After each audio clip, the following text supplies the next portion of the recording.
جاکنی کے احکام۔ جب افراد خانہ کو کسی حد تک یہ یقین ہو جائے کہ متوفی کا آخری وقت قریب ہے تو بہتر ہے کہ اس کے بدن کو صاف کر لیا جائے تاکہ غسل میں پریشانی نہ ہو۔ آخری لمحات میں مرنے والے شخص کے ہاتھ پاؤں سیدھے کر دیے جائیں، انگوٹھیاں، تعویذات، مصنوعی دانت اور دیگر اشیاء جسم سے الگ کر لی جائیں۔ متوفی کو پشت کے بل چت لٹا دیا جائے، تلوے قبلہ رخ ہوں۔ اصل مقصد ہے اس کے چہرے کا۔ یہ ضروری ہے کہ آخری وقت میں مردے کے ہاتھ پاؤں سیدھے کر لیے جائیں، کیونکہ اکثر اوقات غسل دینے میں بڑی تکلیف ہوتی ہے، کیونکہ بعض لوگ اپنی پریشانیوں کی وجہ سے مردے کے ہاتھ پاؤں سیدھے نہیں کرتے اور مردہ ٹھنڈا ہو جانے کے بعد میں اس کے اعضاء سیدھے نہیں ہوتے کہ غسل کے وقت اور دفن کے وقت پریشانیوں کا سامنا کرنا پڑتا ہے۔ مندرجہ بالا احکام کو انجام دینے کے لیے ورثہ سے اجازت لینا ضروری ہے۔ مرنے والے کے کان میں عقائد شریعہ، مثلا اللہ تعالی کی وحدانیت، رسول پاک صلی اللہ علیہ وسلم کی رسالت، ائمہ طاہرین کے اسماء گرامی، اصول دین اور فروع دین اس طرح دہرائے جائیں کہ مرنے والا سن سکے۔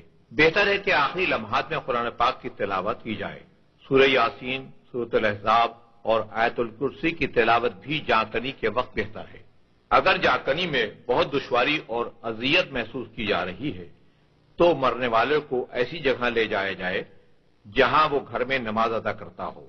مرنے والے کو تنہا چھوڑنا یا کسی عورت کا جس پر کوئی غسل کرنا لازم ہو مردے کے پاس رہنے کی ممانعت ہے۔ بہتر ہے کہ لوگ مردے کو معاف کر دیں اور اگر ممکن ہو تو مرنے والے کو بھی خداوند کریم سے اپنے گناہوں کی معافی کے لیے آمادہ کریں۔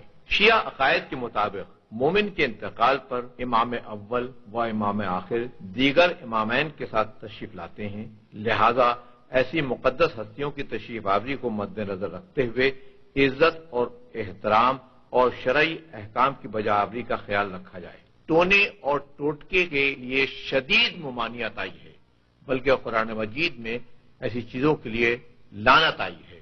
اکثر لا علمی کی بنا پر کچھ لوگ مردے کے پیٹ پر کچھ ایسی چیز رکھ دیتے ہیں، ان کا خیال یہ ہوتا ہے کہ پیٹ نہیں پھولے گا، اس کے لیے شدید ممانعت ہے۔ احکام غسل و کفن۔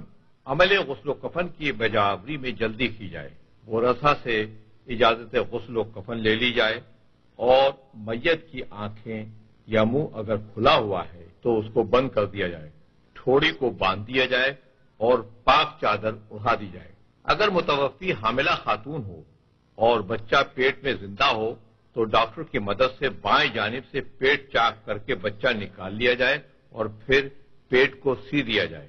ایسا مسلمان جو کو مر گیا ہو اس کا غسل و کفن، نماز اور دفن ہر مسلمان پر واجب کفائی کے طور پر واجب ہے، چاہے میت غیر شیعہ ہی کی کیوں نہ ہو۔ اگر کوئی اس عمل کو بجا لاتا ہے تو باقی حضرات کا ذمہ بری ہو جائے گا، ورنہ ہر وہ شخص جس کو اس کی موت کا علم ہے اس عمل کی بجاوری نہ ہونے کی صورت میں ذمہ دار ہوگا۔ یقیناً انسان کا اس کے عقیدے کے مطابق تجہیز و تکفین کا ہونا اس کا بنیادی حق ہے۔